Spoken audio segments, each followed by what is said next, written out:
বন্ধুরা, সম্পূর্ণ পর্ব দেখতে চ্যানেলটি সাবস্ক্রাইব করো। গ্রামের এক কোণে ছোট্ট কাঁচা বাড়িতে থাকত কুসুম। জন্মের পর থেকেই তার জীবন যেন সংগ্রামের অন্য নাম। খুব ছোটবেলায় বাবা মারা যান, আর কয়েক বছরের মধ্যেই মাও চলে যান তাকে একা রেখে। তখন থেকেই মামার বাড়িই ছিল তার আশ্রয়। কুসুম ছিল শান্ত স্বভাবের মেয়ে। তার বড় স্বপ্ন ছিল পড়াশোনা করে মানুষ হবে, কিন্তু সংসারের অভাব তাকে বারবার থামিয়ে দিত। সকাল হতেই সে উঠত, উঠোন ঝাড় দিত, গরুকে খাবার দিত, তারপর রান্নাঘরে মামিকে সাহায্য করত। কাজ শেষ হলে চুপচাপ এক কোণে বসে পুরনো বই খুলে পড়ত। মামি প্রায়ই বলত, মেয়েদের এত পড়াশোনা করে কি হবে, সংসারই তো সামলাতে হবে। কুসুম কিছু বলত না, শুধু বুকের ভেতর স্বপ্নগুলো জমা রাখত। একদিন স্কুলে যাওয়ার পথে সে দেখল তার সমবয়সী মেয়েরা হাসতে হাসতে ক্লাসে ঢুকছে। তার চোখ ভিজে উঠল। সে মনে মনে বলল, একদিন আমিও পড়ব, আমিও কিছু হব। সেই রাতে বৃষ্টি হচ্ছিল প্রবল। টিনের ছাদ দিয়ে টুপটাপ পানি পড়ছিল। কুসুম মোমবাতির ক্ষীণ আলোয় বই পড়ছিল। হঠাৎ দরজায় কড়া নাড়ার শব্দ। গ্রামের স্কুলের শিক্ষক এসেছেন। তিনি কুসুমের পড়ার আগ্রহের কথা শুনেছিলেন। শিক্ষক বললেন, তুমি পড়তে চাও? আমি তোমাকে সাহায্য করব। সেদিন ছিল কুসুমের জীবনের মোড় ঘোরানো মুহূর্ত। কয়েক বছর কেটে গেল। কঠোর পরিশ্রম আর অদম্য ইচ্ছাশক্তিতে কুসুম পরীক্ষায় ভালো ফল করল। আজ সে নিজেই একটি স্কুলে শিক্ষকতা করে। যখন কোনো দরিদ্র মেয়েকে দেখে, সে নিজের গল্পটা মনে করে, আর মনে মনে প্রতিজ্ঞা করে, কোনো স্বপ্ন যেন দারিদ্র্যের কাছে হেরে না যায়।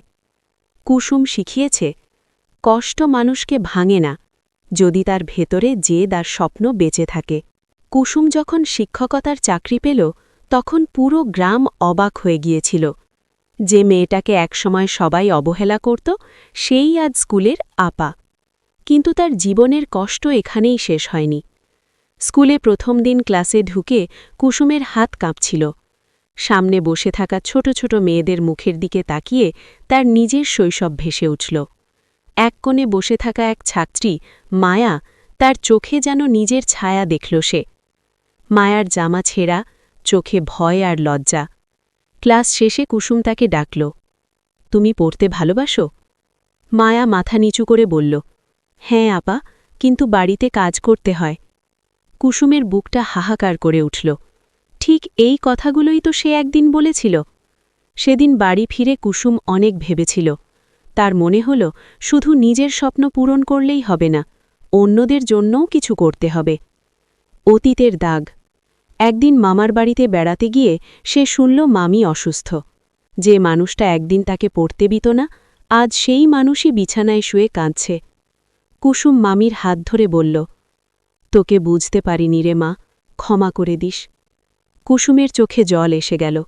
সে বুঝল, কষ্ট শুধু তাকে নয়, সবাইকে বদলে দেয়। নতুন শুরু। কুসুম সিদ্ধান্ত নিল, গ্রামের দরিদ্র মেয়েদের জন্য একটি সন্ধ্যা পাঠশালা চালু করবে।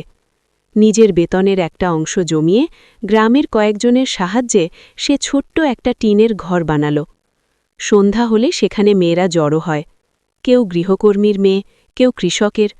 কুসুম তাদের শুধু বইয়ের অক্ষর শেখায় না, শেখায় স্বপ্ন দেখতে। সে বলে, তোমরা কারোর করুণা নয়, নিজেদের শক্তিতেই বড় হবে। শেষ দৃশ্য। বছর কয়েক পর সেই ছোট্ট পাঠশালা বড় স্কুলে পরিণত হয়। মায়া এখন কলেজে পড়ে। গ্রামে যখন কেউ কুসুমকে দেখে, তারা সম্মান করে। এক সন্ধ্যায় সূর্য ডোবার সময় কুসুম মাঠের পাশে দাঁড়িয়ে থাকে। হালকা বাতাসে তার শাড়ি উড়ে যায়। সে আকাশের দিকে তাকিয়ে মনে মনে বলে, মা, আমি পেরেছি। তার চোখে জল থাকে, কিন্তু সেই জল আর কষ্টের নয়, সার্থকতার। গল্পের শিক্ষা। দারিদ্র্য স্বপ্নকে থামাতে পারে, মুছে দিতে পারে না। অবহেলা মানুষকে ভাঙতে পারে, কিন্তু ইচ্ছাশক্তি তাকে গড়ে তোলে। নিজের কষ্টকে শক্তিতে বদলাতে পারলেই মানুষ সত্যিকারে